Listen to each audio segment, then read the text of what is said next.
All right. Oh gosh. Don't fear the unknown. Okay, family. Holy moly. Be without malice is underneath the deck, and that's interesting. I don't know why I checked the bottom. I don't typically do that. I do, but I don't really feel a need to, I guess, implement that too much because it's an oracle deck. But interesting. Every message is an important message, isn't it? So, very interesting. So, already what I'm getting the concept of is that there's definitely a change of perspective that's needed here. And the part that that's a bit of a hang up is that this change of perspective, I think, is something that you get. This perspective that you guys are looking at needs, that you guys needed time to really understand thoroughly. I kind of get the sense that the only problem is now, surrendering to that is the hard part. Embracing that new perspective is the hard part. I think you guys already know what the changes need to be made. You guys already know what changes need to be made, what things need to be adjusted, what stuff needs to be rearranged. So a way of seeing something needs to be readjusted. But even embracing that kind of adjustment is still very difficult to do. Mostly because you don't really know how the turnout's going to be if you embrace that sort of perspective.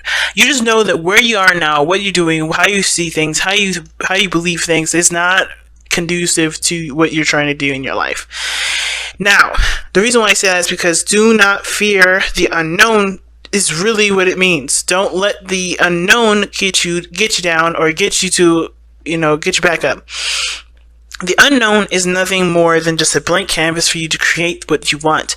But that may be, with the perspective changing here that the hangman can suggest, or the alteration in one's point of view, it can make the unknown a little more makes that white canvas a little bit more sketchy because you don't know what paint to use, you don't know what you're going to go into it with, but it's a blank canvas. It's whatever it is what you want to use, you just figure out how that works out. And a lot of times, especially considering that we don't like to go through that trial and error to figure out how things work and how things don't, it can be kind of scary to kind of figure out what the outcome could be in our head. That's why it's so important to never live in the future, live in our minds, but to live in the present, okay? So do not fear the unknown. Do not let fear corrupt your judgment or make you think that something's not going to work out, because the unknown is the unknown for a reason. You don't know. The unknown, it doesn't have any sort of data, so you can't utilize estimations. Not really. You can estimate all you want to, but until you do it, it's not, you don't know if it's going to work. Until you know the information, until you don't do things that require some sort of data to be made, you don't know. Okay, so be careful of letting the unknown make you fearful, okay? Now, in the past, you had the Two of Pentacles. Two of Pentacles usually talks about juggling juggling two ideas or two options that are both great in value, but which, of course, the biggest kicker with the Two of Pentacles is about figuring out which of the two coins are of value to you. Because you can have two coins here that mean something, right? They're cool. But until they mean something to you, they're pretty much pointless. So I feel like for you guys in the past year, there was a lot of trying to keep up, things, trying to keep things in order, keep things balanced out. And I think at the same time that, that balancing things out was really just kind of like a stand-in for you guys to figure out what you guys wanted to do. So very interesting, because Taurus had this card here, and then Aries had the Six of Swords here, I believe. I think it was Aries. I don't want to, hopefully it's not Taurus as well. But the thing is that, there was a little bit of distraction mode here with other things that, of course, did need to be taken care of, that did require responsibility and stuff like that.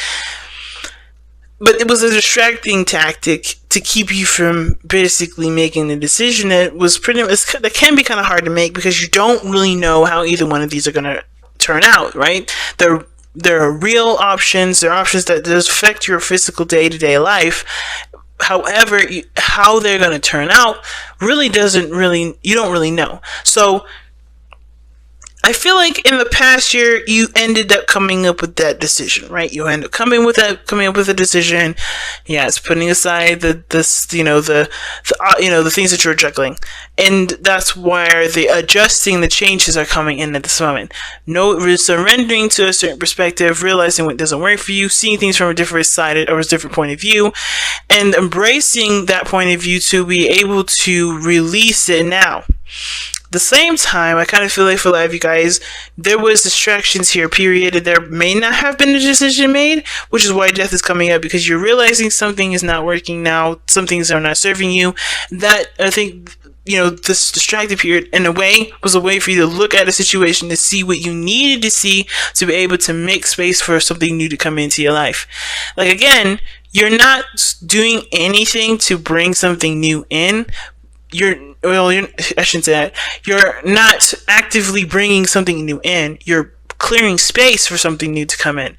So for when you're ready to make the decision to start something, you have the space to do it. And it comes from releasing either an old way of seeing something, an old behavior pattern, or old belief system, old resentments, anger, frustration from the past, old exes, whatever this is that's kind of made it hard for new things to come into your life. You're cleaning that. You're sweeping the floor. You're done with it. You know what I mean? You're putting it in the dustbin. You're throwing it in the trash. You're done with it. Or you're trying to be. But the thing is that this kind of perspective and way of being has kept you safe. It's kept things stable for you. It's a way that's kind of held you down for a while. So it's kind of hard to kind of go and change something that's kind of made your life a lot easier. But it's also put your life on a standstill, and it no longer serves. So it's like noticing what does not serve you, and the hard part is the changes. Not just to let that go, but to embrace something unknown. Okay? Because the Chariot's coming up in the future. I think you're going to be freaking great with it. Whatever comes in, you're going to work with it. You're going to feel very much in control. You know you're going to be in control of it, because no matter what comes in, you guys are going to be able to handle it, because you see the situation as something that you can handle. But right now, it's really just like, oh my goodness, if I let this go, if I change this up, how is this going to work? How is this going to be? How is my life going to turn out? How is this relationship going to be okay? How am I going to be okay in this relationship? Is that other person going to be okay in the relationship? Don't worry. Everything will, you will figure things out as you go along. Don't let the possibilities keep you from changing or adjusting to the changes. What's interesting is that your best path to follow is the Page of Wands. And the Page of Wands usually talks about, a spark of passion, that a little bit of fun and excitement. So I feel like for some of you guys, you may have been either focusing a lot on work, focusing a lot on the practical things, really trying to kind of get your responsibilities handled out. But that, in a sense, was neglecting a lot of your other needs, which may have to do a lot with why there's a lot of things that are coming into play with changing your perspective and changing the way you see things and changing what you do based off of your belief system and how you see things. Because maybe there's a certain perspective, maybe, and it's really weird, and hear me out, maybe there's been a lot of people or feedback from someone or people or someone else or whatever, whoever you're dealing with, that's saying maybe that your stress is spilling out and projecting itself onto other folks. That's just an example. That would call for you to acknowledge what's going on emotionally instead of using work to distract yourself from what's causing you that grief in the first place to make you do that work. So I feel like death is actually clearing away what you're doing as a distraction to keep you from looking at why you feel a certain way. Which is, again, the unknown really can also indicate, fearing, drowning in your emotions. Okay. Now, Earth signs, you guys are known for kind of putting your emotions and your feelings on the back burner and handling things that are important or intangible here and now. But until you guys focus on your emotions, those problems are never really going to truly be situated or solved, because they're not being done in a manner that is, it's not being done in the sense of like, in a way that's conductive and conducive to being effective, if that makes sense. Oh God, hopefully I made sense there. It's just not effective. Okay, it won't be effective until you look at why you're doing them, or what you need personally for yourself. To handle yourself, you can honestly hash out what these situations are, really create some effective balance. But until then, if you're using it as a distraction, are you really, able to effectively change or to adjust or to provide stability and structure to these issues? Probably not, because you're using these problems as a way to, to just kind of take a break from what you've been feeling. And I feel like the biggest thing is that these distractions are no longer working, which is why this is why you're having to look at your emotions. And it's hard to do, especially if they're hurtful things, especially things from the past that you haven't been able to let go of. Because the cards that are indicating that there's a lot of pain, resentment, or otherwise, is death and the Six of Swords. And the Page of Wands is asking you to take this moment to not only express yourself, express those emotions, to just be real with yourself in the moment and be like, hey, you know what? I'm still pissed off, and the reason why, and et cetera, and looking at what's going on and what's bugging you. And it's also having a little more fun. No longer drowning yourself in work to cover up what you're not trying to look at emotionally. Because that will give you the control that the Chariot is suggesting here. That's what's going to help you, make you feel more empowered, make you feel like you're balancing your situation a lot better, a lot effectively and efficiently, because you're no longer using these issues to keep you grounded. You're now allowing your emotional self to express, to be open, to be human, to allow yourself to be human, and allow yourself to just address what's been bugging you, so you guys can really come up with some efficient ways to handle the situation that's coming up, as well as feeling more empowered and feeling less stressed out. Okay, so I really feel like this is like a balance for everything. Work, play, time for yourself, finding a good balance. But it comes from removing the things that are no longer able to help you in any way.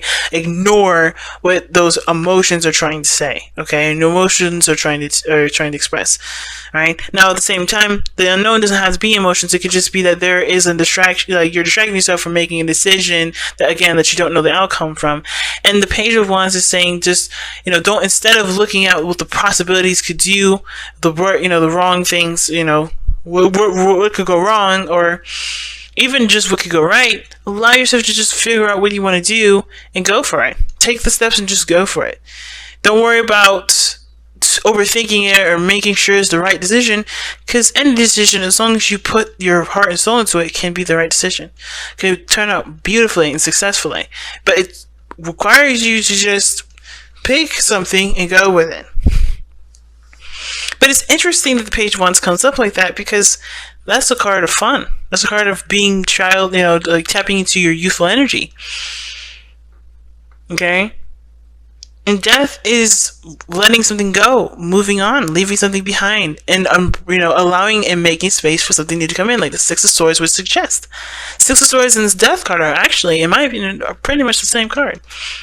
The only difference is that Death is on an extreme note, where it's kind of like it's affecting your day-to-day life in such a really big way that there's nothing really to do other than to release what's been keeping you from being able to allow new things to come in. Whatever, to clean the area that new things can pretty much,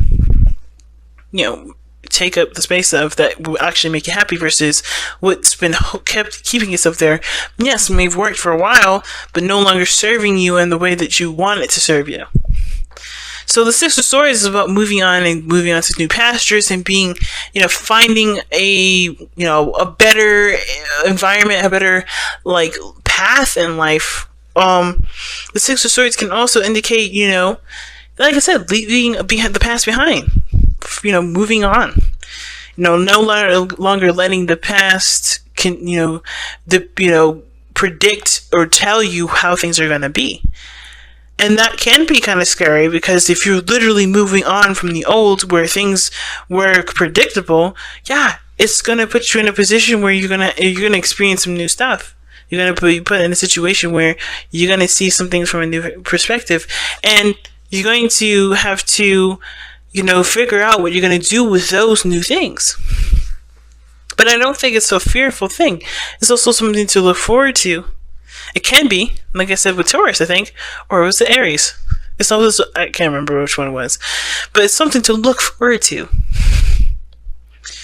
But the part that's biggest with the Six of Wands Six of Swords rather, is the leaving it behind part.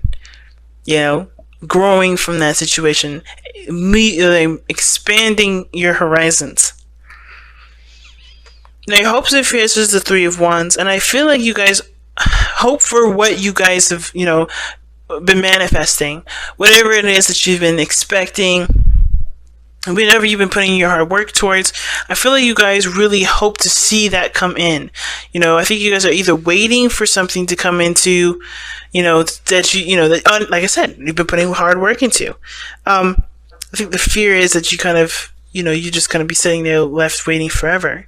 But the biggest thing is that in order for there to be the return of what you want, there has to be work done in the meantime, which is pretty much focusing on yourself, looking at what needs to be forgiven, what needs to be moved on from, what resentments may or may not be serving you anymore, or what situations, what patterns, what behaviors, what lifestyles, what kind of structure you have, what that situation is doing for you, and how that's going to help manifest things that you want into your life. There's always something that you can do here with the Three of Wands instead of just waiting. And I feel like what you guys want is success. You want, to feel more empowered and feel more strong. But it starts by leaving behind the things that no longer serve. Okay? Now, what's interesting is that your outcome is the Nine of Swords. And the Nine of Swords is talking about knowing, it's all about, the worries, the doubts, and the stresses. That's not a word, but I think it's funny to say. All the stress that's on your mind. All the things that are conjured from your mind, from the stuff that you've been through, that's even developed and even created all these stresses and doubts. That's what you're cleaning. That's what you're clearing the air of. That's what you're seeing a different perspective of. You're having more hope here. Page of Swords.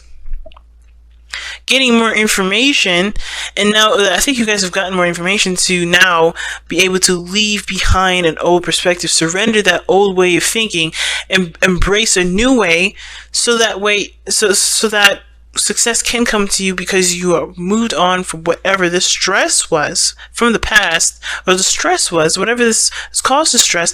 Forgive it, move on from it, leave it in the past, and travel to something new, to embrace a new way of being. The unknown is, like I said, a canvas to create whatever you want. And instead of seeing it as something that's scary, see it as an opportunity for you to be the person that you want to be, or to have the relationship that you want to have. It's a hard one, especially if if you feel like it's been saving your life. This now is not. Now it's just now fulfilling you. So you guys have surrender your belief in scarcity. The universe is asking you to open to the infinite nature of abundance. In this way, you can remove blocks in your life and succeed beyond your wildest dreams.